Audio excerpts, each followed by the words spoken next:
हाय, तो फिर से इस मेरे नए वीडियो में आप सभी बीपीएससी टीयर 3 के शिक्षकों का स्वागत है भाई। प्राण हेतु और जिलों का पत्र जारी कर दिया गया है और सबसे इम्पोर्टेंट बात है कि जिन शिक्षकों का प्राण के लिए फॉर्म अप्लाई हो गया है अभी तक प्राण नंबर अलॉट नहीं हुआ है और जिन शिक्षकों का प्राण नंबर आ गया है दोनों लोगों के लिए न्यू अपडेट है भाई। सो वीडियो को अंत तक देखिएगा, स्किप नहीं कीजिएगा क्योंकि पूरे प्रोसेस पे हम लोग चर्चा करने वाले हैं कि A to Z official process क्या होता है आगे का। अगर आप मेरे चैनल पर नए हैं तो चैनल को जरूर सब्सक्राइब कर लीजिए क्योंकि शिक्षा समिति हर एक अपडेट आपको समय समय पे मिलते रहता है भाई। आइए देख लेते हैं पहले जिन जिलों का पत्र निकला है। देखिए यहाँ पे स्पष्ट है, कार्यालय जिला शिक्षा पदाधिकारी सहरसा। यदि आप सहरसा के हैं और इस वीडियो को देख रहे हैं तो जरा कमेंट करके बताएंगे, या अन्य जिले से हैं तो कमेंट जरूर कर दीजिएगा। बोला जा रहा है सेवा में जिले के सभी टीयर 3 विद्यालय अध्यापक गण सहरसा करा बिहार लोक सेवा आयोग द्वारा अनुशंसित टीयर 3 के विद्यालय अध्यापकों के विद्यालय पदस्थापना के उपरांत प्राण संख्या आवंटन के संबंध में। जाहिर सी बात है कि सहरसा का पत्र निकल चुका है, डेट भी आप देख सकते हैं यहाँ पे 21/6 का ये पत्र है और स्पष्ट इसमें जिक्र कर दिया गया है कि आपको अब प्राण के लिए ऑनलाइन आवेदन करना है। तो देखिए भाई, जो भी शिक्षा विभाग का आदेश है अब मतलब जिला वाइज पत्र निकल रहा है, तो लगभग अब बिहार के 38 जिला में से आपका 25 जिलों का पत्र जारी कर दिया गया है। लगभग 25 जिलों का पत्र जारी कर दिया गया अब तक के आंकड़ों के अनुसार, और कुछ जिलों में अभी पत्र नहीं निकला है प्राण के संबंध में। जरा आप कमेंट करके बताएंगे कि आप किस जिले से हैं। और कुछ जिलों में टेक्निकल ज्वाइनिंग का पत्र निकलता है, हालांकि टेक्निकल ज्वाइनिंग का लगभग काम 100% पूरा हो गया है, वरना अब तक जिला वाइज पत्र निकला होता या शिक्षा विभाग द्वारा पूरे जो टीयर 3 के शिक्षक थे उनका डेटा कंपाइल करते हुए जो योगदान नहीं कर पाते, मतलब टेक्निकल योगदान नहीं हुआ रहता, उनका कैंप मोड में बुलाकर योगदान कराया जाता। ठीक है, तो टेक्निकल योगदान को आप क्लियर हो जाइए कि सभी लोग का हो गया है, वरना अब तक आपको ये मैसेज प्राप्त हो चुका रहता। अब बात है, देखिए भाई, जिला वाइज आपका प्राण हेतु पत्र जारी किया जा रहा है। बहुत से जिलों में पहले पत्र जारी कर दिया गया है तो वहाँ पे प्राण नंबर भी आ गया है। ठीक है, और बहुत से जिलों में बारी बारी से पत्र जारी किया जा रहा है। और थोड़ा कमेंट करके बताएंगे आप किस जिले से हैं और आपका भी पत्र जारी हुआ है कि नहीं हुआ है उस संदर्भ में।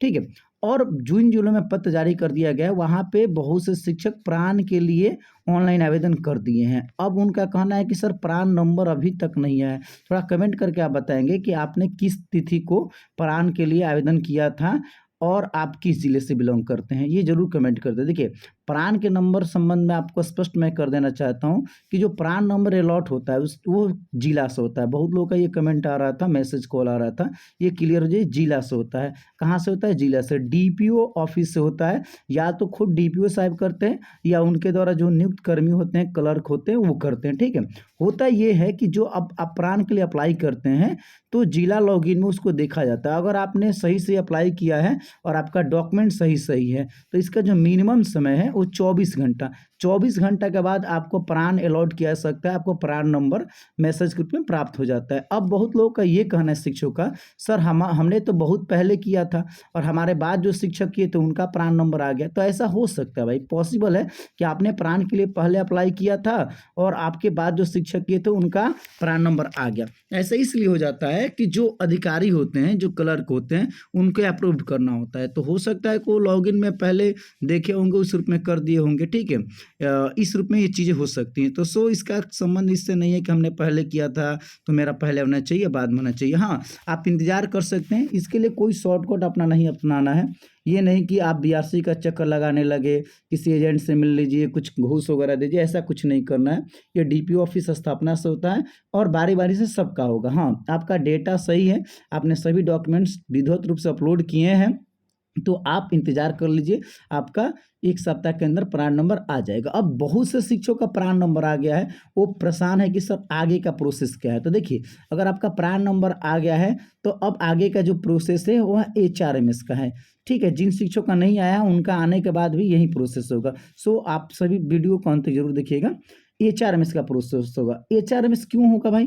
तो देखिए, आपका जो वेतन है वह HRMS के माध्यम से ही दिया जाता है। ठीक है, तो जो आपका प्राण में डेटा है, आपने जो ऑनलाइन फिल किया है और आपने जो भी डॉक्यूमेंट्स को अपलोड किया है, तो HRMS के साइट पे उसका डेटा को बिहार सरकार का जो HRMS का साइट है ऑनबोर्डिंग किया जाता है। तो इसके लिए क्या है इसके लिए आपको प्रपत्र भरना होता है, एचआरएमएस का पत्र भरना होता है, 2 पेज का ये फॉर्मेट होता है, ठीक है।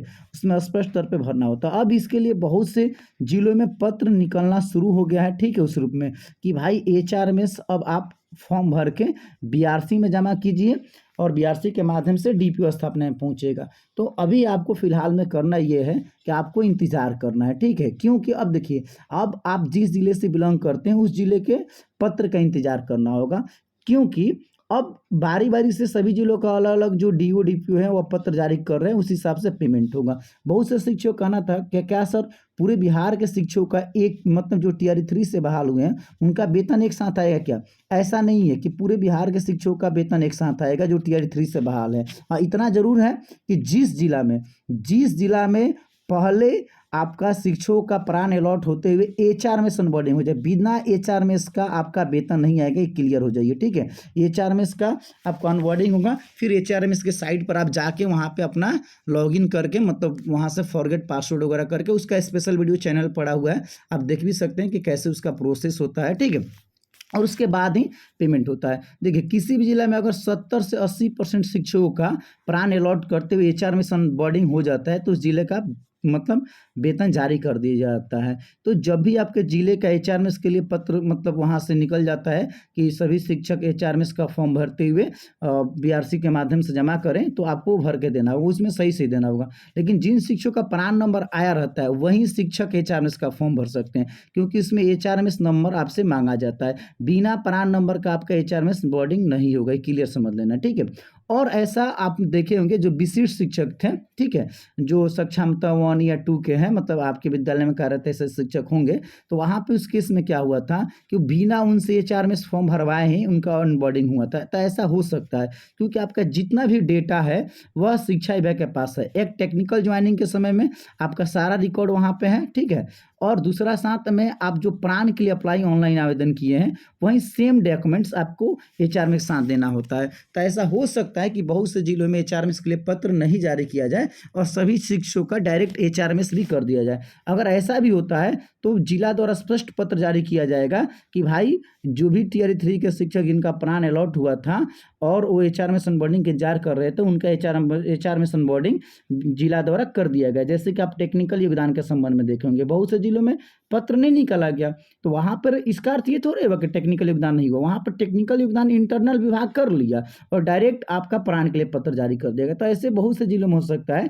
कि अब बिना आपसे एचआरएमएस फॉर्म भरवाए भी एचआरएमएस अनबोर्डिंग किया जा सकता है, परंतु आपको जिले का पत्र का इंतजार करते रहना है और जब भी आए तो आपको एचआरएमएस फॉर्म भर लेना है। एचआरएमएस फॉर्म कैसे भरना है, किन किन बातों का ध्यान रखना है, इसके सेपरेट वीडियो चैनल पड़ा हुआ है, उसको अच्छे से देख लेंगे, समझ लेंगे और सही सही भर लेंगे। बाकी आपको एचआरएमएस फॉर्म अभी तक प्राप्त नहीं हुआ है तो आप कमेंट कर लीजिएगा और मेरे चैनल पे जो व्हाट्सअप नंबर है वहाँ पे आप व्हाट्सअप कर लेंगे, आपको एचआरएमएस फॉर्मेट प्राप्त हो जाएगा और सही सही आप भर के जमा करेंगे उस रूप में, ठीक है।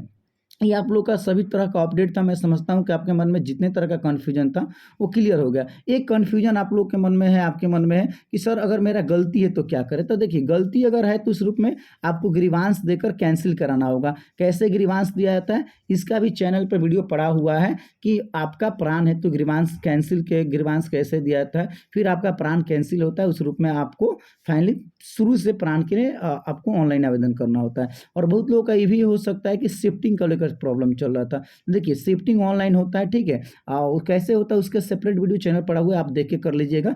और शिफ्टिंग के लिए फॉर्म अप्लाई कर दिए तो आपको इंतजार करना होगा, भी डीपीओ स्थापना द्वारा ही शिफ्टिंग होगा और जैसे ही आपका हो जाएगा फिर आपका एचआरएमएस वगैरह उस रूप में होगा और आपका ही वेतन समय पर जारी होगा। और संभावना है कि जून के अंत तक सभी शिक्षकों का एचआरएमएस अनबोर्डिंग करते हुए आपका वेतन जो है जुलाई मतलब जो काम आपका किए हैं 17 दिन और साथ में जून का पेमेंट एक साथ में आपको देखने को मिल जाए। सो अभी आपको इंतजार करना है। बाकी किस तरह का डाउट रहता है जरूर आप कमेंट कर लीजिएगा और आप अब तक चैनल को सब्सक्राइब नहीं किए तो चैनल को जरूर सब्सक्राइब कर लीजिएगा। वीडियो अच्छा लगे तो लाइक कीजिए, वीडियो को अधिक से अधिक शेयर कीजिए। ओके, जय हिंद, जय बिहार।